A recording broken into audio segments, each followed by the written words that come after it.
আৰ্মিবোৰৰ চুলিবোৰ চুটি চুটি কিয় থাকে জানেনে গাইজ? যদি নাজানে চাই থাকক আজিৰ এই ভিডিঅ'টো। Hi guys, welcome to my channel. আপোনালোকে নিশ্চয় মেকুৰী ভাল পায়, কিন্তু মেকুৰীৰ কেইটামান আচৰিত কথা আজি আমি জানো আহক। মেকুৰীয়ে জীৱনৰ 70% শুইয়ে কটায়। প্ৰতি বছৰে 4 মিলিয়ন মেকুৰী চাইনাত খোৱা হয়। আচৰিত কথাটো হ'ল মেকুৰীয়ে চকলেট খালে মৰি যায়। আপোনালোকে হয়তো ব্ৰেইনৰ কথা ইমানখিনি নাজানে। ব্ৰেইন এটাই 4-6 মিনিট অক্সিজেনৰ অবিহনে জীয়াই থাকিব পাৰে। যেতিয়া আপুনি নতুন কথা এটা শিকিব যায় তেতিয়া ব্ৰেইনৰ ষ্ট্ৰাকচাৰটো চেঞ্জ হৈ যায়, আৰু আমি যেতিয়া উশাহ লওঁ তাৰে 20-25% অক্সিজেন ব্ৰেইনে গ্ৰহণ কৰে। আৰু এটা আচৰিত কথা, ব্ৰেইনৰ 80% পানীয়ে হয়।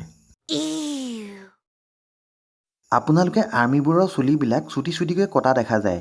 ইয়াৰ কাৰণটো জানেনে? ইয়াৰ কাৰণ হ'ল আৰ্মিবিলাকে হেলমেট পিন্ধিব লাগে। গুলি বা দূৰবীণ দেখাৰ সময়ত সিহঁতৰ চুলিবিলাক যাতে আগত আহিব নোৱাৰে, সেইকাৰণে আৰ্মিবিলাকে চুলিবিলাক চুটি চুটিকৈ কটা দেখা যায়। ইয়াৰ অন্য এটা কাৰণ হ'ল আৰ্মিবিলাকৰ চুলি যদি চুটি চুটিকৈ থাকে তেতিয়াহ'লে ইহঁত নেঘামে, ফলত ইনফেকশ্যন হোৱা দেখা নাযায়। ভিডিঅ'টো চাই ভাল পালে লাইক কমেণ্ট শ্বেয়াৰ কৰি দিব।